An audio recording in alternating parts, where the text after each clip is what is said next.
School पढ़ाते हैं कि नहीं? बच्चों को पढ़ाते हैं। बच्चों को क्यों ऐसे शर्म से सर हिला रहे हैं? तालीम अच्छी बात है, पढ़ाना चाहिए। और जो लोग पीछे हैं उनसे मैं गुजारिश करूंगा आगे बढ़िए, अपने बच्चों को अच्छी तालीम दीजिए। तालीम हमारा सबसे बड़ा हथियार है।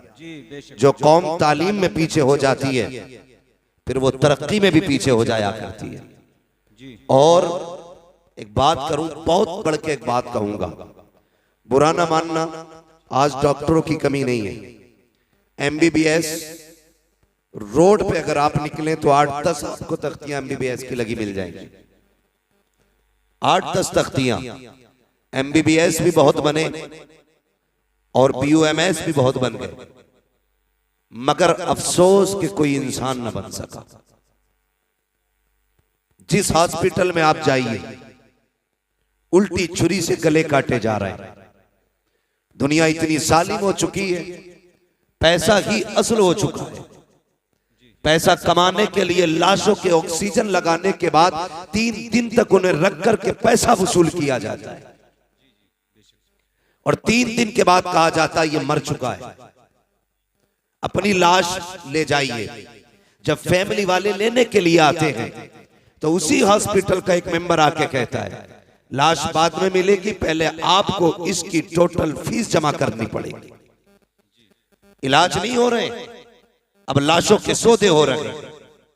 मैं तो अक्सर कहा करता हूं यार, अगर तुम्हें यह लगे कि कोई बंदा मरने वाला है तो उसे हॉस्पिटल न लेके जाना, उसे पाक से बिस्तर पे अपने घर में लेटा देना। कम से कम अगर चैन से जी ना सका तो चैन से मर तो सकता है। लेकिन हम करते क्या है? 2 बातें हमें खा जाती हैं। एक तो ये कि अगर हॉस्पिटल ना लेके गए तो दुनिया क्या कहेगी। दूसरा ये कि ये घर में खांसे का बच्चों को तकलीफ होगी।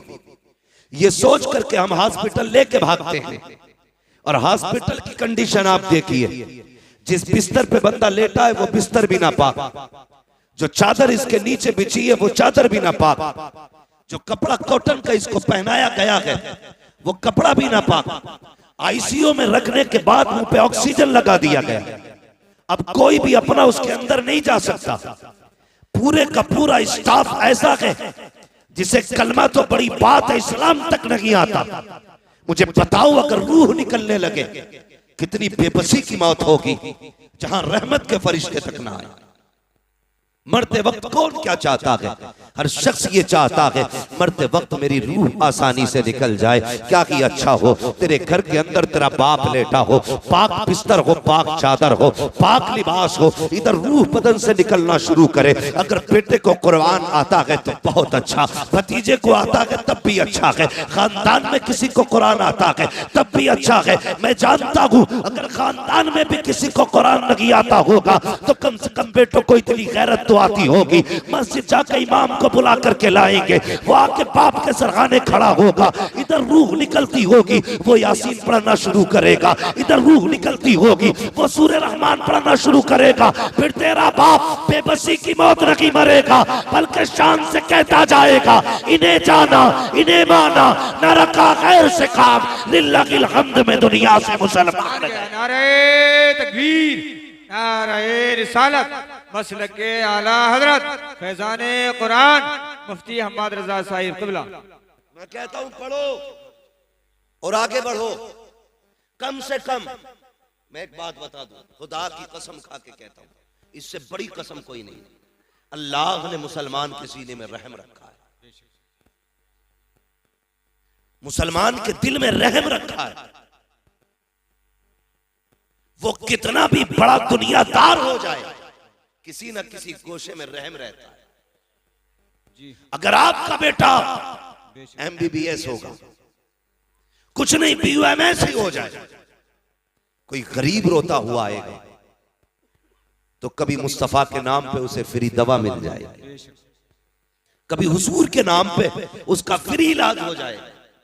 कम से कम कुछ भी ना सही और बढ़ के बात करने लगा, ये मैं किसी पे तंज नहीं कर रहा हूँ, ये कड़वी सच्चाई है। तुम जानते हो हमारी बेटियों को जब ऑपरेशन थिएटर के अंदर ले जाया जाता है, उनके साथ क्या सुलूक किया जाता है कोई नहीं जानता है। उनके जब कपड़े उतार दे जाते हैं, कौन सी बदतमीजी नहीं करते जालिम। मैं चाहता हूँ जब तेरी बेटी का ऑपरेशन हो, वहां पे कलमा पढ़ने वाला खड़ा होना चाहिए, दीन की बेटी खड़ी होनी चाहिए, ताकि उसके सतर को अगर कोई कुत्ता खोलना चाहे हाथ बढ़ा के कह दे ना, ये सिर्फ तेरी बेटी नहीं, ये मदीने वाले की भी बेटी है, मुस्तफा की बेटी है। इसकी इज्जत को हाथ ना लगाना, इसकी इज्जत हमारी इज्जत है। खुदा की कसम खा के कहता हूँ, अगर तेरी बेटी MBBS बन जाएगी, सर्जन बन जाएगी, मैं नहीं जानता दुनिया क्या कहेगी, लेकिन इतना जानता हूँ बेशुमार बेटियों की इज्जतें महफूज होती नजर आए। क्या बात है, सुभान अल्लाह, सुभान अल्लाह। बहुत और आगे बढ़िए।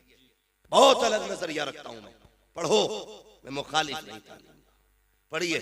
हमारे पास क्या नहीं है कमेटी वालों, अल्लाह आपको सलामत रखे, सिर्फ जलसा न करना, सिर्फ उर्स न करना, अल्लाह तौफीक दे तो पूरा साल हुजूर की उम्मत की खिदमत भी करनी है। करेंगे इंशाअल्लाह, सारे वादा करो इंशाअल्लाह। हाँ, ये वादा करो उम्मत की भी खिदमत करनी है। और अरबाब मिंबर की बस दुआएं चाहिए। हमारे पास नारे भी बहुत हैं, ठीक है, उर्स भी हमारे काफी भारी होते हैं, लंगर भी काफी बड़े होते हैं, और ये होने भी चाहिए। ये सुन्नियों की पहचान है। मैं खत्म करने की बात नहीं करता, ये सुन्नियों की पहचान है। लेकिन मजा तब है आज मौलवी साहब के नाम का उर्स सजा के बैठे। अल्लाह करे कल मौलवी साहब की तरफ से किसी गरीब बेटी का घर भी तुम बसाने के लिए खड़े हो जाओ। जिस तरह पूरी कमेटी ने इकट्ठे होकर के खून पसीने की कमाई से उर्स सजाया है, अल्लाह करे किसी गरीब की बेटी के हाथ मेहंदी से इसी मेहनत से सज जाए। दावे के साथ कहता हूं, भले तू साल भर मजार पे ना आना, दुनिया के किसी भी कोने में तुमने गरीब बेटी के हाथ मेहंदी से सजा के उसका घर आबाद करा दिया, मरने की देर होगी मदीने वाला तेरी कब्र को सजाने खुद आ जाएगा। हमें ये करना पड़ेगा और आगे बढ़ना पड़ेगा। मेरे दोस्तों, कितने पीछे रह गए, खुद सोचो, खुद सोचो। जिसके धर्म की कोई था नहीं वो तो मजबूती से थामे बैठे, जिनके मजहब की एक एक तारीख रकम है, आज वो कितने पीछे। तुम देखोगे किसी भी गैर मुस्लिम को, तुम आज देखो बिना तिलक के नजर नहीं आएगा। जी जी बेशक, बहुत गौर से सुनना मेरी बात। बिना तिलक के नजर नहीं आएगा, बिना बालों के नजर नहीं आएगा। आज क्या हुजूर ने हमें टोपी दी थी, किधर गई? कितने लोग लगाते टोपी? सोचो तो सही, कितने लोग टोपियां लगाते? कब? जुमे के दिन टोपी लगती है। किस दिन? बोलो, नाराज हो? जुमे के दिन नाराज नहीं हो तो फिर बोलो, जुमे के दिन लगाते कि नहीं? जी जी जी। और कौन से दिन लगती है? ईद के दिन। वैसे तो किसी ना किसी के सर पर रोज लगी रहती है, लेकिन मैं वो बात कर रहा हूं जिसमें ज्यादातर लोग टोपी लगाते हैं। दूसरा कौन सा दिन है? अल्लाह सलामत रखे, भाई कह रहे हैं ईद का दिन। और एक दिन और आता है जिसमें सारे लोग टोपी लगाते हैं, वो दिन आता है रबीउल अव्वल शरीफ का दिन, हुजूर की विलादत के दिन। सबके सर पे टोपियां होती हैं। और एक दिन और आता है जिसे मुहर्रम की 10 तारीख कहा जाता है, जिसमें अक्सर लोगों के सर पे टोपी होती है। जब सब टोपी लगा लेते हैं तो हुकूमत हिल जाती है। तो मैंने 4 बार टोपी लगाई, हुकूमत हिल गई। अगर 365 दिन टोपी लगा लोगे तो दुनिया हिलती हुई नजर आएगी। जी जी बेशक। लेकिन लोग कहते हैं, अरे मौलवी साहब तकरीर करना, लोनी और दुपट्टे ना ओढ़ने। तो मैं सीधी बात कहता हूं, जब से लड़कों ने टोपियां उतार दी, बेटियों ने दुपट्टे उतार दिए। बाप टोपी ओढ़ना शुरू कर दे, बेटियां दुपट्टे ओढ़ना शुरू कर देंगी। आदत डालिए बच्चों के, आदत डालिए। गलत मैसेज मत लेके जाना। मेरी बात का ये मत निकालना मैं किसी को सताने आया था, दिल तोड़ने आया था। मैं बताना चाहता हूं, आज शादियां आप देखिए, शादियों में जाओ तो शरीफ आदमी खड़ा नहीं हो सकता। भाई कितने में किया होटल बुक के? 2 लाख में, 5 लाख में। और एक इज्जतदार आदमी अंदर एक लुकमा नहीं खा सकता। हजरत को ले जाना, टहल टाल के बाहर आ जाएंगे, क्योंकि वहां जितने खा रहे हैं सब बैलों की तरह घूम घूम के खा रहे हैं। नीचे बैठ के खाने वाले को तो पागल समझा जाता है। और अजीब लोगों का सिस्टम है। एक ने तो कारी असगर साहब एक ही प्लेट में बिरयानी भी डाली, कौरमा भी डाला, जर्दा भी डाला, कोल्ड ड्रिंक थी, वो दूसरे हालात में पकड़े पड़ा। अब वो खाए कैसे? हालात देखो। और प्लेटें वो कई जगह पे फाइबर वाली, वो फटी कपड़ों पे। बारात आफत में बदल गई। हमने 4-4 लाख के मैरिज हॉल तो किए, हमने 10 रुपए का दस्तरखान नहीं बिछाया। हमने 10-10 लाख लगा करके दुनिया की शोहरतें हासिल की। क्या कि अच्छा होता जमीन पे बैठ के मुस्तफा की सुन्नत को जिंदा किया होता। क्या कि अच्छा होता। लो एक बात और बता दो, जो खड़े होके खाते हैं उनकी बरकतों का मामला ये है, उसमें डबल खर्चा आता है। जो बैठ के खाते हैं उसमें आधा खर्चा आता है। लोग कहते हैं ये फेंकने में जायक हुआ है। मैं कहता हूं नहीं, तुमने सुन्नत मुस्तफा छोड़ी इसलिए बरकतें उठा दी गई। तू बैठ के खा, खुदा की कसम जितने खाने में एक बारात का भला होगा उतने खाने में अल्लाह 2 बेटियों के घरों को आबाद करेगा। नारे तकबीर, नारे रिसालत, मसलक के आला हजरत मुफ्ती हम्माद रजा साहिब क़िबला। बात खाने की आ गई तो एक और कह दूं, कार्ड आता, कार्ड एक आदमी की दावत है तो मोटरसाइकिल पे 3 बैठ के जाते हैं। समझ रहे मेरी बात? ये बात गौर से सुनना। एक पे 3 बैठ के जा रहे हैं, रास्ते में दोस्त मिल गया, उससे कहते तू भी टंग जा। कई लोगों की ये कंडीशन है देखी ताहिर भाई के पैर रखने जगह नहीं, ऐसे चिल गाड़ी बन गई। दावत खाने जा रहे आप, क्योंकि पैर रखने की इतनी जगह ही कब है? वो तो बनी 2 लोगों के लिए थी, 4 बैठ गए, फ्री की खाने गए। पहले एक बात याद रखिए, मेरी बेटी हो या आपकी बेटी, हर बंदा खाना अपने मेहमान के हिसाब से बनाता है। ठीक है जी? और क्या करते हैं, अगर 100 मेहमान उसकी लिस्ट में होते हैं तो 120 लोगों का हर बंदा खाना बनाता है, बच जाए कम ना पड़े। बेशक। और जितनों को दावत देता मैं हूं या आप हूं, उसके रजिस्टर में चढ़े होते कितने लोग खाने वाले।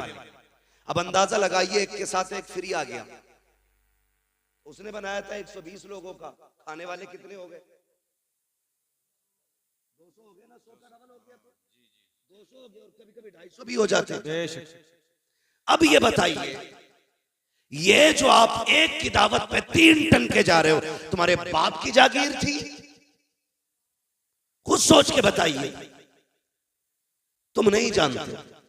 एक बाप जब बेटी को रुखसत करता है ना, लोग खाने के ऐप बयान करना शुरू करते हैं। नाक तक भर के खागा और तीली डाल के को नमक तेज था, हल्दी कम रह गई, बोटियां गला दी। कुछ कहता छोटे पीस होते, मुंह का साइज देख के जाता ना। गुंडागर्दी है ये खाने में भाई। एक गरीब मर गया रोटी पकाते पकाते, तुम किसी के खाने को खाने के बाद कहते हो इसका चावल कच्चा था, नमक तेज था, मिर्च ज्यादा थी, हल्दी कम डाली गई, तेल ज्यादा था। और यार इतना बोलने से पहले जरा पंडाल में जिधर खाना चल रहा है उधर देख तो सही। किसी कोने में बेटी का बाप गर्दन झुकाए खड़ा होगा, वो देख रहा होगा, वो दिल में कहता होगा मालिक रोटी कम न पड़ जाए, मालिक शोरबा कम न पड़ जाए। किसी कोने में खड़े होके कहता है या अल्लाह आज इज्जत रख लेना, तुझे क्या पता तेरी नजर में तो एक वक्त का उड़द गोश्त है। उस बाप से पूछ उसने इस उर्दों के लिए कितने दिन ओवर टाइम ड्यूटी की है, उससे पूछ एक वक्त के खाने के लिए उसने कितनी रातों में उठ उठ के मजदूरियां की है, उससे पूछ उसने कितनी मेहनत से एक बारात का खाना बनाया है। जब से बेटी पैदा हुई है इसने नए कपड़े पहनना छोड़ दिए थे, जब से बेटी घर में आई थी इसने घी दूध खाना छोड़ दिया था, जब से बेटी घर में आई थी इसने अपने शौक खत्म कर दिए थे। और तू कहता है खाने में कमी रह गई है। और शर्म कर। अगर खाने में कमी थी भी तो ना कहता कमी है, अगर कोई पूछता कैसा है कह देता खुदा का शुक्र है, बड़ा अच्छा खाना बना है। तेरा इतना कह देने से तेरे पेट में दर्द नहीं होता, लेकिन इतना जानता हूँ अगर तू खाने की तारीफ करता जमीन पर गरीब राजी हो जाता, अर्शों पे खुदा की रहमतें राजी हो। क्या बात है, सुभान अल्लाह, बहुत अच्छी, बहुत खूब। पहली बात तो ये करनी है भाई, जितनों की दावत है इतनी जाएंगे, समझ गए? बोलो इंशाअल्लाह। हाँ, जितनों की दावत है उतने ही जाएंगे। और मैं तो कहता हूं अगर तुम्हें पता चले ना कोई बेटी को रुखसत कर रहा है और उसने अपनी इज्जत बचाने के लिए लोगों को दावत दी है खाने की, तुम्हारी खुराक 2 रोटी है ना, 1 रोटी अपने घर खा के जा, 1 रोटी बेटी वाले के दस्तरखान पे खा, 1 रोटी बचा दे। खुदा की कसम अगर तेरी छोड़ी हुई 1 रोटी से गरीब की इज्जत बच गई, अल्लाह कयामत में तेरी इज्जत की हिफाजत फरमाएगा। हाँ, ये बहुत छोटी छोटी बातें हैं, लेकिन ये जन्नत में ले जाने वाली बात। लोगों की इज्जत का ख्याल रखा करो, मान रखा करो लोगों की इज्जत का। अल्लाह आपको सलामत रखे। कोशिश ये करनी है, हमें सिर्फ जलसा नहीं कराना है, हमें हुजूर के दीन की भी मदद करनी है, हमें इस्लाम की बेटियों की भी मदद करनी है। और एक बात जिम्मेदारी के साथ कहना चाहता हूं, जो जरूरी बातें वही कहने के लिए आया हूं। कोशिश ये करें, मैंने भी मस्जिद देखी, अल्लाह सलामत रखे उन लोगों को जिन्होंने मस्जिदों को अपने घर से ज्यादा खूबसूरत बनाया है। और इतनी गुजारिश हो रही है, जैसे तुमने पत्थर से मस्जिद को सजाया है ना, वैसे सजदे से भी मस्जिद को सजा लेना। जिस खूबसूरती से तुमने मस्जिद बनाई है ना, उसी खूबसूरती से तुम जाकर सफों में भी बैठना। अल्लाह सबका दिल मस्जिद में लगाए, सबको 5 वक्ता नमाजी बनाए। बड़ी प्यारी मस्जिद है और लग रहा था कि हाँ किसी जगह पे बैठे। मगर मेरा एक मशवरा और है, इस वक्त सबसे ज्यादा जरूरी है हमारी खानकाहों, हमारे मदरसों, हमारी मस्जिदों के साथ साथ हमारे अपने स्कूल भी होने चाहिए। जी जी बेशक, हमारे अपने, समझ गए ना मेरी बात? स्कूल जहां हिंदी इंग्लिश पढ़ाई जाती है, स्कूल, समझ गए ना? खानकाहों के साथ साथ हमारे अपने स्कूल भी होने चाहिए। इस वक्त कौम मुस्लिम कहां खड़ी है? एक ऐसे दोरागे पे कौम मुस्लिम खड़ी है कि तबाही के अलावा कोई रास्ता नहीं। या तो आप अपनी बेटी को जाहिल रखिए, और या फिर आप बेटी से हाथ धो बैठिए। बस 2 रास्ते हैं तुम्हारे पास। समझ रहे मैं क्या कहना चाह रहा हूं? या तो जाहिल रखिए आप बेटी को, अगर बेटी को बचाना चाहते हो तो जाहिल रखिए, और पढ़ाओगे तो खो बैठोगे। इसकी वजह यह है कि हमारे अपने स्कूल नहीं है, हमारे अपने कॉलेज नहीं है। लोग कहते नहीं नहीं कोई बात नहीं है, बेटी पे पूरा एतमाद है। मैं बेटियों तक एक बात पहुंचाना चाहूंगा, खुदा की कसम सुनो, दुनिया में जो तुम्हारा बाप तुमसे प्यार कर सकता है वो तुमसे कोई प्यार नहीं कर सकता। बेशक बेशक। लेकिन कमी क्या की हमने अपनी बच्चियों को स्कूल नहीं दिया। वो ट्यूशन पढ़ने जाती हैं, वो स्कूल पढ़ने के लिए जाती हैं। ट्यूशन के नाम पे क्या होता है आप सोच भी नहीं सकते। इस्लाम दुश्मन ताकतें पूरी प्लानिंग के साथ खड़ी है, तेरी बेटी को घर से कदम निकालने की दे रहे। मैं नहीं कहता तेरी बेटी गलत है, लेकिन उसे बिगाड़ने में ज्यादा देर नहीं लगती है, इसलिए कि इस्लाम के दुश्मन पैसे भी लिए खड़े, ऐश के सामान भी लिए खड़े हैं, पूरी मदद भी उनके साथ है। जो लड़कियां चाहती हैं वो हो जाता है, इसलिए कि पावर ताकत उनके साथ है। क्या कर सकते हो तुम? कुछ नहीं कर सकते। तुम्हें बताऊं दिल रोया जब मैंने एक वीडियो के अंदर देखा, हमारी बेटियां ट्यूशन पढ़ने गई तो वहां के पढ़ाने वाले उनके साथ बदतमीजियां कर रहे हैं। उनको दो लड़कों के बीच में बैठाया जाता है, दो लड़कों के बीच में एक लड़की बैठी होती है। हम ये सोचते हैं बेटी पढ़ने गई है, अरे मती मारी गई है हमारी, हम किस जगह पे चलने लगे हैं, आंखें बंद करके बैठे हो। कल जब बेटी चली जाती है, सोनू मोनू के साथ सोती है, फिर सर पीट के रह जाते हो, कैसे पलट के आएगी। गई हुई इज्जत कभी आया नहीं करती, जाने वाली आबरू कभी लौट के नहीं आती है। जैसे कबान से निकला तीर कभी वापस नहीं आता, जबान से निकली बात कभी वापस नहीं आती है, घर से निकली इज्जत कभी वापस नहीं आया करती है। जब बेटियां बेआबरू हो जाती है, कितना तड़प लो कुछ नहीं होगा। अगर इज्जतें चाहते हो, अपने स्कूल बनाओ, अपने कॉलेजेस बनाओ, उनको तालीम दो और दुनिया को बता दो हम करबला वाले हुसैन के मानने वाले हैं। खानकाहे भी हम बनाएंगे, स्कूल भी हम बनाएंगे। नारे तकबीर, नारे रिसालत, मसलके आला हजरत फैजाने हुजूर ताजुल शरिया, रज़वियों की तकरीर, नबी के दुश्मनों की फूट गई तकदीर। समझ रहे मेरी बात? ये भी कोशिश करो खान साहबो, तुम्हारे अपने स्कूल होने चाहिए और फख्र से कहो हमारा अपना स्कूल है। क्या इनके नकाब नहीं उतारे गए स्कूलों में? दुनिया गूंगी बनी रही, मुझसे बर्दाश्त नहीं होता। मौत एक बार आनी है, एक बार मरना है। और याद रखिए किसी ना किसी को तो कुर्बान होना पड़ेगा, किसी ना किसी को तो मरना पड़ेगा। मेरी बात सुने, हमारी बेटियों के नकाब उतारे गए स्कूल में एंट्री से पहले, ड्रेस के नाम पे उनके कपड़े उतार दिए गए। तुम्हारे अपने स्कूल होंगे, किसी की मां ने दूध नहीं पिलाया है, किसी की बेटे की कोई जूती उतार सके, कपड़े तो बड़ी बात। अपने स्कूल बनाओ, शौक कम करो, होटलों में नाश्ते कम करो, इस पैसे को बच्चों के मुस्तकबिल पे लगाओ। मुजफ्फरपुर के अंदर एक बच्चे को पिटवाया जाता है, ये मुस्लिम है। हमने थोड़ी देर बैठ के मोबाइल में देखा और ये कब बुरा हुआ। तुमने क्या किया कौम के लिए अगर ये बुरा हुआ तो? क्या दिया तुमने? दिल रोता है।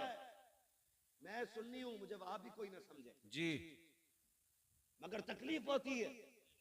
खानकाहों में जाना हमारा वतीरा है, बुजुर्गों के कदमों में बैठना हमारी इज्जत है जी, बेशक। लेकिन कई बार ऐसा मैंने देखा है, खानकाहों में जितनी ऊंची गोलकें लगी हैं उसमें पैसे डालने जगह नहीं होती, उंगलियों से ढकेल ढकेल के पैसे भरे जाते हैं। उन पैसों को गिनने के लिए लोगों के नंबर नहीं आते हैं। और यार कभी वही पैसा उठा करके बच्चों के मुस्तकबिल पे लगाओ, स्कूल कॉलेजेस पे लगाओ। खुदा की कसम खा के कहता हूँ, खानकाह में पैसा दोगे तो शायद 10-20 का पेट भरेगा। अगर यही पैसा तुम अपने बच्चों के मुस्तकबिल पे लगा दोगे, 10-20 का नहीं बल्कि 10-20 सदियों का अल्लाह भला फरमा दे। सुभान अल्लाह, सुभान अल्लाह, बहुत अच्छे, बहुत अच्छे, बहुत खूब, बहुत खूब। जिस तरह बिगड़ा है साकी, उन्हीं को जाम मिलता है जिन्हें पीना नहीं आता। जी जी बेशक, उन्हीं को जाम मिलता है जिन्हें पीना नहीं आता। माशाअल्लाह। मेरी बात सुने, कई गलत नहीं है, कारी बाकिर साहब, कारी असगर अली साहब, ये उलमा मदरसे से जुड़े लोग जानते हैं, तनख्वाहों को कई कई महीने हो जाते हैं। इमाम की तनख्वाह कितनी रहती है मस्जिदों में? 10,000 12,000 है, इतनी तनख्वाहें रहती हैं। उसमें भी क्या होता, अगले महीने ले लियो, मारी जा रही है कि तनख्वाह तुम्हारी, हम भाग रहे हैं क्या? कुछ सोचो। ये 12,000 की तनख्वाह देने में पूरी कौम ऐसी बातें करती है। पहली बात तो ये कहूं, जब वक्त हो जाया करे तनख्वाह एक दिन पहले ही दे दिया करो। जिस तरह तुम्हारे बच्चे होते हैं उसी तरह इमाम की भी बच्चे। कोई ये ना समझे इमाम साहब बुलवा रहे हैं मुझसे, पहले सुन लीजिए, कभी पता चले अगले दिन दोनों इमामों की छुट्टी कर दो। वो नहीं है। ये सारी बातें मैं अपने दिमाग से और अपनी जरूरत के पेश नजर ये बात कर रहा हूं, जिसकी मैं जरूरत महसूस करता हूं। हाँ, इमामों की तनख्वाहें बेचारों की 6-6 महीने लेट है। उनके भी बच्चे हैं, वो भी बीमार होते हैं, उनकी भी दवाइयां हैं, उनके भी शौक हैं। लोग कहते हैं दिल नहीं लग रहा नमाज में, लगेगा कहां से, तनख्वाह तूने दी नहीं। उसके घर आ गई है भतीजे की शादी, बीवी ने कहा इमाम साहब की सूट तो जरूर बनेगा। तो वो फजर में भी खड़ा है ना, दुनिया सो रही है, वो हिसाब लगा रही है कहां से लाऊंगा, तो तेरा दिल लगेगा नमाज में? खुद बताना, वो कह रहे अल्लाह अकबर, उसके बाद कह रहे पता नहीं उस दुकान पर 1700 का मिलेगा, वहां 1800 का, वहां 2100 का, वो भी पैसे मिले भी नहीं है, किससे उधार लूंगा, ये सारा हिसाब जब फजर में लगेगा तो दिल लगेगा नमाज में? जरूरतें पूरी कर दो, जब वो खड़ा हो ना, उसका दिमाग दुकान पे ना जाए, उसका दिमाग सीधा अल्लाह की बारगाह में चला जाए। बेशक बेशक। हाँ, मैंने बड़े बड़े पैसे वालों को ऐसे जेब में हाथ डाल के कहते देखा, अरे यार इमाम साहब थोड़ी देर पहले कहते, अभी तो कलवा ले गया, इसका कलवा भी जरूरत पे याद था। जी जी। हाँ, ये बड़ा यार एक मिजाज बना लिया लोगों ने। किसी ने किसी अरे थोड़ी लेट हो गए भाई, तुम अभी 5 मिनट पहले कह दे, क्या आदतें बन गई हमारी? आदतें झूठ और मक्कारी फितरत हो गई हमारी, फितरत है। किसी का इंतकाल हो जाए और तुम ना बताओ, फिर वो पूछे यार तुम जोहर में नहीं थे, यार दफन में गया था, अरे यार मुझे क्यों नहीं बताया, मैं भी जाता। फर्ज कर लो अगर जाते टाइम बता दो चलेगा, अरे यार क्या बताऊं वो बकरा बीमार है ना, मैं भी चलता। मतलब करना एहसान ही है, जिधर से चाहो कान पकड़ लो, ये भी कोई जिंदगी है? जिसके साथ खड़े हो खुलूस के साथ खड़े हो, खुलूस के साथ, दिखावा नहीं होना चाहिए, मक्कारी नहीं होनी चाहिए। अरे इमाम साहब अब कहिए तुमने, अभी अभी कलवा आया था, सारी दे दी, चलो फिर भी देखेंगे, ये कह के जान बचा के निकल लेते है। अभी आ जावे तावीज देने वाला, एक बकरा लाइए, पैसे ना होंगे तो बीवी के जेवर गिरवी रख के बकरा ला, बकरा। अब तो देखो तरक्की कर ली सबने, पहले मुर्गा मांगते थे, बकरा मांगते, पूरा बकरा चाहिए। ये बता खानदान की तकदीर लिखेगा क्या इससे, पूरे बकरे से? भाई हम तावीजों में और अपनी जरूरत के लिए कुछ भी कर सकते, दूसरे के हक के लिए कुछ करने तैयार नहीं। इन चीजों से निकलिए, खुलूस पैदा कीजिए दिल में। देने वाला कौन है बोलो, सारे बोले कौन देता है, और जोर से कौन देता है? जरूरतें कौन पूरी करता है? अल्लाह करता है ना। उसकी रजा के लिए तू दूसरों के काम चला, वो तेरे काम चलाना शुरू कर दे। हाँ, जब तक तुम अपनी तदबीर, हिसाब लगा रहे 100 रुपए बचा लू भाई, कल इससे कोरमा बनना है, कीमा लाऊंगा 100 रुपए का, मूंछ पे हाथ मार के खाऊंगा। लाया खरीद के, पक भी गया, अल्लाह ने पेट खराब कर दिया, अब टुक टुक देख लिया, ले भी आया, पक भी गया, खा नहीं सकते। अल्लाह कहता देख ये मेरी पावर है, हम अगर चाहे तो तेरे हाथ में कभी तेरे मुंह में नहीं जाने दे सकते। जी बेशक, हाथ में भी। और कहता जो हम पे भरोसा करता है ना, हम उसे वहां से देते जहां से वो सोच भी नहीं सकता। जी बेशक बेशक, सोच भी नहीं सकता है। इसलिए मेरी गुजारिश है जहां जरूरत है वहां इन्वेस्ट करो। बेशक। लेकिन आज सबसे बड़ा तो दबंग वही है ना जो सबसे ज्यादा इमाम को डरा के रखे। और इमामों से भी हाथ जोड़ के गुजारिश है, प्रधान आ जा तो सराहना ना छोड़ा करो, तुम इमाम हो। हाँ, ये भी मामलात खराब है। प्रधान आ गए तो जगह छोड़ दी, कोई गरीब आ गया तो हिलने ही तैयार नहीं। अपना भी समझो एक ही सफ में खड़े हो गए महमूद व अयाज, ना कोई बंदा रहा ना कोई बंदा नवाज। प्रधान भी है, खड़ा हो लाइन से। कौन है तू? मैं वो हूं जो गांव का प्रधान है, मैं मुखिया हूं, मैं जमींदार हूं। होगा तू, मैं मस्जिद का इमाम हूं। तेरी रसाई कहां तक है? थाने तक। मेरी रसाई खुदा तक है। तू थाने कब जाता है? जब दलाली का नंबर हो। मैं खुदा तक कब जाता हूं? दिन में 5 बार लेके जाता हूं। पावर देख अपनी, और तू भी डट के खड़ा हो। अगर कोई कहे इमामत करनी है मेरी सुननी है, छोड़ दे मुसल्ला, कह देना। भूखे रह सकते हैं, इज्जत के सौदे नहीं कर सकते। और कई लोग ना इस चीज को इनकिसारी कह देते हैं, ये बड़ी आजिज़ी है। ये आजिज़ी नहीं है, चापलूसी है। तेरे पास वो चीज है जिसके बदले में दुनिया की कोई दौलत नहीं लग सकती। रब ने तेरे सीने में कुरान दिया है, इसकी बदल में कोई शय नहीं हो सकती है। बैठ डट के बता दुनिया को तू कौन है, बताना। हाँ, जो 4 लाइनें इंग्लिश में याद करते लोग उसके आगे खड़े होकर सल्यूट मारते, तूने तो 30 पारे कुरान के सीने में सजा रखे। लेकिन हम उसकी इज्जत नहीं करते। आगे लौटाना हुआ, ये सपना बिछी, निकालो इन्हें। 5 मिनट लेट थे फजर में, इमाम 5 मिनट लेट हो जा तो इमामत से हटा दिया जाता है। तेरा बेटा 5 महीने से मस्जिद में नहीं आया, तुझे निकाला किसी ने मस्जिद से? नमाज तो सब पे ही फर्ज है ना, ये इमाम पे ही फर्ज है भाई। बोलो, ये नौजवान लोग डर रहे हैं कि मैं उसको नहीं कहूंगा, सब पे फर्ज है। सब पे फर्ज है ना नमाज, सब पे ही फर्ज है ना। तो ये जो सुबह सुबह जाके इमाम की खाट उल्टी करते हैं, इनकी जिम्मेदारी है घर से निकले तो बेटों की खाट उल्टी पहले करें, उनका हाथ पकड़ के मस्जिद में लाओ। अपने लल्ला को चादर उड़ाते हो, इमाम की चादर खींचते हो, फिर कहते हो निकालो ही नहीं। मैं एक मशवरा देके जाऊंगा, आपकी वो तो मर्जी है, कोई भी कैसे करे, मैं नहीं जानता आपके यहाँ का हिसाब कैसा है। मस्जिद अच्छी है तो यकीन है कि लोग भी अच्छे होंगे। जी जी बेशक। हाँ, मैं सोचता हूँ मस्जिद देखी तो मुझे लगा लोग भी अच्छे होंगे, लेकिन एक फ्री में मशवरा दे रहा हूँ, इमाम को निकालने की जिम्मेदारी अपने सर मत ले लेना, वरना हो सकता पूरी जिंदगी आपको भटकना पड़े। कभी किसी आलिम की बद्दुआ मत लेना, वरना खैरियत नहीं। कोशिश ये करना, माना कि हाफिज तेरा भतीजा है, चचा है, भाई है, बेटा है, उसे अपना बेटा ना समझ, मुस्तफा का वारिस समझ के उसकी इज्जत किया करो। अल्लाह तुम्हें उसका सवाब अता फरमाए। तो मैं ये कह रहा था, जहां जिस चीज की जरूरत है वहां वो लगाओ। आज हमारे मदरसों की तनख्वाहें मुदर्रिसों की नहीं गई, वहां कोई पैसा देने नहीं जाता, और गोला के नाक तक भरी पड़ी है। नोटबंदी हुई ना तो बोरियों में से गले हुए नोट निकल रहे थे, करेंसी गला दी कई कई करोड़ों रुपए की। अगर वही पैसा मदरसे वालों पे होता तो कितने कुरान वाले पैदा होते, कितने हदीस वाले होते, कितने तजवीद वाले होते, कितने तफसीर वाले होते। खुदा की कसम हर घर में कुरान का दरख्त लगा हुआ था। इसलिए जहां जरूरत है वहीं पे पैसा लगाइए, अपने बच्चों को आगे बढ़ाइए। कमेटी वालों, जलसे के साथ साथ हमें बस्ती भी देखनी है, हमें हुजूर की उम्मत के गरीब भी देखने हैं, हमें बेटियां भी देखनी है, अपनी सोसाइटी को भी आगे बढ़ाना है।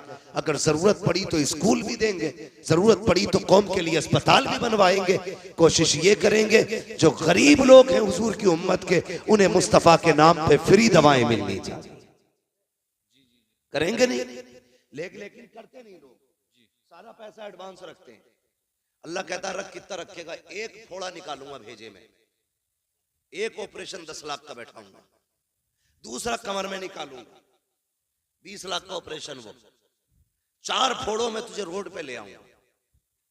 वो कहता है यही दौलत गरीबों पे लुटा, फिर देख मैं तुझे मौत भी ऐसी दूंगा कि तुझे मरते वक्त मौत का एहसास नहीं होने दूंगा। सौदे तो करो रब से यार, सौदे तो करो। इसलिए मेरी गुजारिश है, आप अपने पैसे को भलाई की जगह लगाइए, जरूरतमंदों पे खर्च कीजिए, जो जरूरतमंद नजर आए उन पे पैसा खर्च करें। अल्लाह ताला हमारी कौम को दिन दूनी रात चौगुनी तरक्की अता फरमाए। और एक बात बता दूं, जब भी हुजूर पे दुरूद पढ़ने की बारी आए ना, कंजूसी नहीं करनी। क्या नहीं करनी है? कंजूसी। क्या नहीं करनी है? कंजूसी। कंजूसी समझते हैं ना जी, मैं आप ही के इलाके का हूं, आप ही की जबान बोल रहा हूं। कंजूसी नहीं करनी है, बल्कि जब हुजूर पे दुरूद की बात आए तो फिर खुल के हुजूर के नाम पे दुरूद पढ़ना, बढ़ के हुजूर के नाम पे दुरूद पढ़ना। आपको लंगर भी खाना, कितनी डेगे बनती हैं? कई बनती हैं, खिचड़े की 4-5 डेगे बनती। जी जी जी, अल्लाह सलामत रखे। और हमारा तो अकीदा यही, इन लंगरों पे हमारी नस्लों के गुजारे। बरेली से आवाज आती, तेरे टुकड़ों पे पले गैर की ठोकर पे न डाल, झिड़कियां खाए कहां छोड़ के सदका तेरा। तो बच्चों की आदत डालिए दुरूद पढ़ने की। ये जो चुप रह गए ना, इनके बाप ने दुरूद पढ़ना नहीं सिखाया था। ये जो खामोश रहे दुरूद के मौके पर, इनको पढ़ना नहीं सिखाया था। तुम जानते हो दुरूद पाक की बरकत कितनी अहम है। कभी सोच भी लिया करो, अपने बच्चों को दुरूद का आदी बनाओ। अगर बच्चा स्कूल जाए, ड्रेस में देर होती है, माँ कहती ले बेटे ये रहा मोबाइल, थोड़ी देर गेम खेल, अभी नाश्ता बना के लाती हूँ, अभी पराठा बना के लाती हूँ, अभी ड्रेस उठा के लाती हूँ, अभी तेरे जूते लेके आ रही हूँ। बच्चों के हाथ में मोबाइल दे के जाते हो। अपने बच्चों से कहो बेटे नाश्ते में 10 मिनट लगेंगे, 10 मिनट तक मुस्तफा पे दुरूद पढ़ना शुरू कर दो। तुम्हारे बच्चे 10 मिनट दुरूद पढ़ेंगे। दावे के साथ कहता हूँ, और यार सुनो तो सही, रोज जब तुम्हारे बच्चे हुजूर पे 10 बार दुरूद पढ़ेंगे, किसी दिन तो हुजूर पूछेंगे ये किसका बेटा है जो रोज दुरूद पढ़ता है, ये किसका लाल है जो रोज मुझे सलाम भेजता है, ये किसका बेटा है जिसने मुझ में दुरूद भेजा है। कोई कहेगा आरिफ का बेटा है, कोई कहेगा आकिल का बेटा है, कोई कहेगा अब्दुल रऊफ का बेटा है, फरिश्ते कहेंगे अब्दुल रहमान का बेटा है। खुदा की कसम उनकी बारगाह में अगर तेरा नाम आ जाएगा, समझ लेना बेड़ा पार हो जाएगा। इसलिए आदी बनाओ बच्चों को। हम तो दुरूद से दूर हैं, सलाम से दूर हैं, पर कहते तो देखो अल्लाह अकबर। एक बहुत बड़े पाए के बुजुर्ग हैं, सफर कर रहे हैं, वक्त असर का था, वुजू करने की चाहत हुई, चाहते थे नमाज पढ़े, लेकिन इस कसरत से पानी नहीं था जितना आज पानी है। हर जगह पे टंकी लगी है, प्रधान ने टंकियां बनवा दी, अब कोई टोटी बंद करने तैयार नहीं है, खुला है तो खुला है पानी। और मेरे भाई इस्लाम ने बताया था पानी हिसाब से खर्च करना, एक एक बूंद का हिसाब कयामत में देना है। ये इस्लाम हमें सबक देता है। आज लोग कहते हैं वाटर लेवल कम होता जा रहा है, उसी पानी को कम खर्च किया जाए। ये पैगाम तो 1400 साल पहले इस्लाम ने दिया था। मैं कुछ और कहना चाहता हूं, आज पानी की कसरत है, कल पानी कहीं कहीं मिला करता था, वो भी कुओं से लोग पानी निकाला करते थे। किसी बस्ती में एक कुआं होता था, किसी इलाके में कुआं होता था, कहीं पे कोई चश्मा होता था, कहीं पे कोई नहर हुआ करती थी।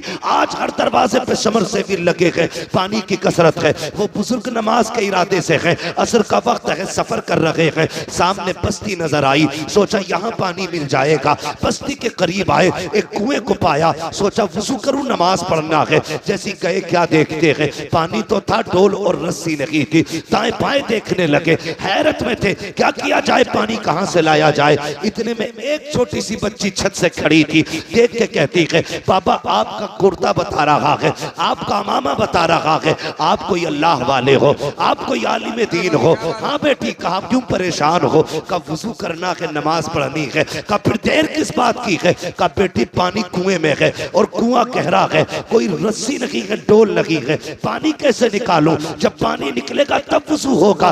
बच्ची मुस्कुरा के कहती है ताज्जुब है आपकी दानाई पर, आप अल्लाह के बंदे हो करके इतना हिसाब लगा रखे हो कि डोल रस्सी आएगी तब पानी निकलेगा। का फिर का ठहरिए। बच्ची करीब आई है, आने के बाद बच्ची ने कुएं की तरफ झांका और अपना थूक कुएं में डाला।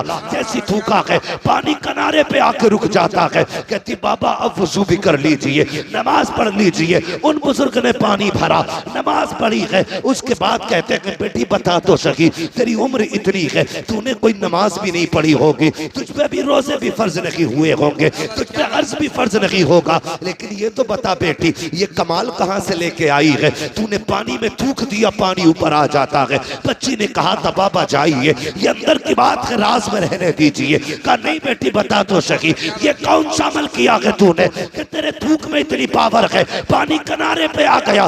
बच्ची ने कहा सुनो बाबा, मेरी अम्मी जब रात हो जाती है मुझे 1000 तानों की तस्बीह देती है और उस वक्त तक सोने नहीं देती जब तक 1000 मर्तबा मैं हुजूर पे दुरूद नहीं पढ़ लेती हूँ। ये सजदों का कमाल लगी, ये मुस्तफा पे दुरूद पढ़ने के कमाल से पानी। क्या बात है, नारे तकबीर, नारे रिसालत, मसलके आला हजरत, नबी के गुलामों की शान, जन्नत के हैं मेहमान, मुफ्ती हम्माद रजा साहिब किबला। आदत डालो दुरूद पढ़ने की, अपने बच्चों को दुरूद पाक सिखाओ। सिखाएंगे इंशाल्लाह, सिखाएंगे इंशाल्लाह। खाली वक्तों में तस्बीह दे दिया करो और ये होड़ लगा दो, जो आज ज्यादा दुरूद पढ़ेगा उसे शाम को यही नाम दिया। बेशक बेशक लगाओ ये बच्चों में से। जी जी जी, जिसके महीने में सबसे ज्यादा दुरूद होंगे उसे महीने के लेवल का इनाम दिया जाएगा। साल भर में जिसके ज्यादा दुरूद होंगे उस बच्चे को साल भर के हिसाब से सबसे बड़ा इनाम दिया जाएगा। चाल ये फिर देख मुस्तफा कितने मेहरबान होते। जी जी जी, कितने मेहरबान होते। लोग कहते हैं बड़ा जी चाहता है मदीना देखूं, तू दुरूद की आदत डाल ले, हुजूर मदीने से तेरे घर चल के आ जाए। करो ना ऐसे काम, आदत डालो, आदत डालिए, बच्चों को सिखाइएगा। और ये तहजीब ये बचपन से बच्चों को सिखाई जाती है, बचपन से सिखाई जाती है। आप गौर कीजिएगा, करबला जानते हैं ना? करबला कितने लोग जानते हैं? करबला का नाम कितने लोगों ने सुना है? सबने सुना, सबने सुना ना? जी जी। जिन्होंने हाथ उठाए, अल्लाह नजफ अशरफ के रास्ते सबको करबला शरीफ की हाजिरी नसीब फरमा दे। ठीक है जी, सारे लोग करबला को जानते। जी जी। आप पूरी करबला पढ़ डालिए, पूरी करबला। वहां लाशें भी थी, डर भी था, तन्हाइयां भी थी, जंगल था, दहशत थी, गम था, दर्द था, भूख थी, प्यास थी। कौन सा सितम ऐसा था जो करबला में ना था? किसी का एक बेटा मर जाए, लोग कहते हैं कमर टूट गई। सलाम करो सैयदा ज़ैनब को, जिसके सामने बेटों की लाशें भी थी, जी जी, भतीजों की लाशें भी थी, सगे भाई की लाश भी जिसके सामने पड़ी थी। मगर सलाम ज़ैनब तेरी हिम्मत को, खुदा की कसम तूने अली की बेटी होने का हक अदा करके दिखाया था। जी जी, बेशक। मैं कहना ये चाहता हूं, इस सब के बावजूद खेमे जले थे, अहले बैत अतार की दौलत लूटी गई थी, लेकिन कोई ये नहीं बता सकता किसी ने अहले बैत की बेटियों को बिना नकाब के किसी का चेहरा देख लिया। हर सितम अपनी जगह था, मुस्तफा की शरीयत अपनी जगह थी। जी जी, बेशक बेशक। सैयदा ज़ैनब ने 13 मुहर्रम को सफर शुरू किया। जी जी जी। कितने को? 13। सारे बोले कितने को? 13 मुहर्रम। 13 मुहर्रम को करबला से चले, 27 रमजान को मदीना शरीफ पहुंचे। जोड़ के लगाओ हिसाब कितने बने? मेरे हिसाब से तकरीबन 9 महीने बनते। जी। कितने महीने? 9। जोर से कितने? 9 महीने बनते। लेकिन इस 9 महीने के सफर में सैयदा ज़ैनब जब मदीना शरीफ पहुंची थी तो 72 कुरान मुकम्मल कर चुकी थी। जी जी, बेशक। सुभान अल्लाह, सुभान अल्लाह, सुभान अल्लाह। 72 कुरान 9 महीने के सफर में। किसी ने सैयदा ज़ैनब का एक बाल तक नहीं देखा था, एक बाल तक।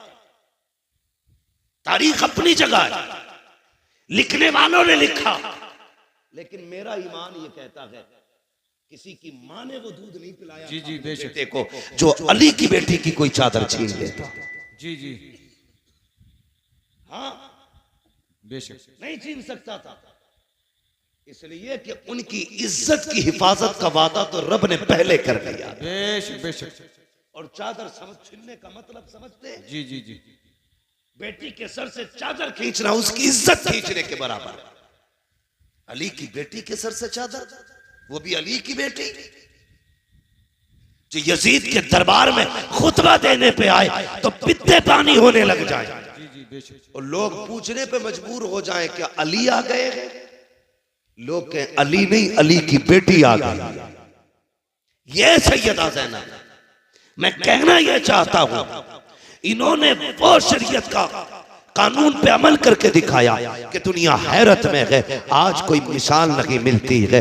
ये उन्हीं के तरकी खैरात है जो बेटियों के सरों पे दुपट्टे सलामत हैं। ये सैयदा ज़ैनब का सदका है जो आज बेटियां पर्दों में नजर आ रही हैं। ये अली की बेटी का करम है जो तेरी मेरी बेटी की सर पे चादर रखी हुई है। ये अली की बेटी का एहसान है जो तेरी मेरी बेटी की इज्जत महफूज है। अगर अली की बेटी ने करबला में चादर न संभाली होती, आज किसी बेटी के सर पे चादर नहीं होती। और जब भी दुपट्टा देखा करो, अली की बेटी को याद कर लिया करो। मैं तो ये कहता हूँ, बचा के कूफे से आबिद को लेके आई है, कमर पे 12 इमामत उठा के लाई है। अली की बेटी को झुककर सलाम कर इस्लाम तेरी अमानत के घर तक बचा के लाई है। नारे तकबीर, नारे रिसालत, मसलके आला हजरत सरकार के घराने की शान, जन्नत के हैं मेहमान मुफ्ती हम्माद रजा साहिब क़िबला। आखिरी बात, आखिरी 10 मुहर्रम शरीफ आती है, बेशक। 10 मुहर्रम शरीफ के दिन कुछ लाइल्म लोग, ना समझ लोग, उनकी अपनी बेटियां उसको त्योहार के तौर पर यूं मनाती हैं कि सरों पे दुपट्टे नहीं होते। बुरा ना मानो, ये हमारे ही घर की बात है। अगर मैं नहीं कहूंगा तो आपसे कौन कहेगा? बेशक। मैं सिर्फ आपकी वाह के लिए मैं मुंह बंद करके यहां से चला जाऊंगा, आप तो फिर वहीं रह जाएंगे ना जहां थे। मैं बताना चाहता हूं, 10 मुहर्रम को अली की बेटियों ने पर्दा करके दिखाया है। बेशक। हमारी बेटियों ने दुपट्टे उतार दिए। बताइए, अगर मुहर्रम के नाम पे हमारी बेटियां दुपट्टे उतार के मेले में आ गई तो कयामत में सैयदा ज़ैनब को कौन सा मुंह दिखाएंगे हम? बेशक। खुद फैसले करें। और तुम्हें बताऊं हया क्या थी अली के घर की? जी। मैंने कहा आखिरी बात है, यजीद के दरबार में अली की बेटियां पहुंची, सुबह से शाम तक खड़ी रह गई हजरत ज़ैनब और हजरत सकीना यजीद के दरबार में, सुबह से शाम तक। जब उस यजीद कुत्ते का, जब उस कुत्ते का शाम को नशा उतरा, वो दरबार में आके बैठा और उसे पता चला अली की बेटियां आई हुई है, वो हुकूमत के नशे में था, औकात भूल बैठे। कहता इनके चेहरे दिखाए जाएं। हजरत फिजा आगे बढ़ी, कहने लगी कुत्ते हद में रहे, अली की बेटियां हैं, कयामत आ सकती है, किसी गैर महरम के आगे ये चेहरे नहीं खोल सकती है। ये हजरत फिजा ने कहा कि कयामत आ सकती है, लेकिन अली की बेटियों की सर की चादर नहीं हटाई जा सकती। पूछ, तुझे क्या पूछना है? कहा मुझे इनके नाम पूछने। अल्लाह अकबर। कहा सबके नाम मैं बताऊंगा। वो बिगड़ा, कहा तू कौन होती बताने वाली? मैं पूछूंगा। कहा हद में रह, हम जान दे सकते हैं लेकिन अपने आकाओं की इज्जत पे आंच नहीं आने दे सकते। उसने फिर इशारा किया उस 7 साल की सकीना की तरफ जिसका बचपना था। कहा ये बच्ची कौन है? कहा ये हुसैन की सकीना है, ये वो है जो हुसैन के सीने पर सर रख के सोती थी। उसने कहा मुझे पूछना है, ये नाम बताए। 3 मरतबा उसने कहा, जवाब नहीं मिला ना। तो कहा ये बोलती क्यों नहीं? इमाम ज़ैनुल आबिदीन ने कहा कुत्ते, इसके गले में जो फंदा पड़ा है ना, ये इतना टाइट है कि इसकी आवाज नहीं निकल रही। ढीला कर फंदा। उसके कहने से एक यजीदी फौजी आगे बढ़ा, उसने गले का फंदा खोलने के लिए हाथ बढ़ाया। हजरत सकीना दौड़ के सैयदा ज़ैनब के कदमों से लिपट गई। वो उधर गया तो वहां से हट के इमाम ज़ैनुल आबिदीन के कदमों में यजीद ने कहा था इस बच्ची को क्या हो गया है, ये गले की रस्सी क्यों खोलने नहीं देती? तब हजरत ज़ैनुल आबिदीन का तेवर बदला, लहजे में अली की जुर्रत आई है, वो जोश था, पूरा दरबार कांप गया। चीख के कहा था कुत्ते, ये सकीना 7 साल की जरूर है लेकिन अली की बेटी है, ये मर तो सकती है लेकिन गैर महरम का हाथ इसके गले को लग जाए, ये गवारा नहीं कर सकती। बात है, सुभान अल्लाह। बेशक बेशक। अली की बेटी ऐसा पर्दा करे और तेरी बेटी 10 मुहर्रम को तमाशा करे, ये हुसैनियत है, ये यजीदियत है। अगर ऐसा तुम्हारी बेटियों ने किया तो कयामत के दिन कोई बचाने वाला नसीब नहीं होगा। अपनी बेटियों से कहना जैसी मुहर्रम का चांद नजर आ जाए, हर दरवाजे पे सबील का इंतजाम होना चाहिए, हर घर से लंगर बटना चाहिए, हर घर से कुरान की आवाज आनी चाहिए। जी जी बेशक। हर नमाज के बाद तिलावत करो, इतना कुरान पढ़ो कि जमाने को पता चल जाए कि जिस हुसैन ने नेज़े पे पढ़ के कुरान सुनाया था, उनके चाहने वाले आज जमीन को कुरान की खुशबू से मुअत्तर कर चुके हैं। बेशक बेशक। करेंगे इंशाअल्लाह। इंशाअल्लाह पढ़ेंगे कुरान। जी। मेले में बच्चियों को भेजोगे? ना। बोलो। सब नहीं बोल रहे, कदाल में काला है। बच्चियों को भेजोगे मेलों में? उनको पर्दा सिखाइए, उन्हें बताइए कि कनीज़े फातिमा हो तुम। हया तुम्हारी सबसे बड़ी दौलत है। जी बेशक। हया तुम्हारी सबसे बड़ी दौलत है। अल्लाह ताला हम सबको करबला वालों की खैरात से मालामाल फरमाए। आमीन आमीन। हम सबको मौला करबला वालों का फैजान अता फरमाए। आमीन। मौला करीम हमारी नस्लों में बुजुर्गों का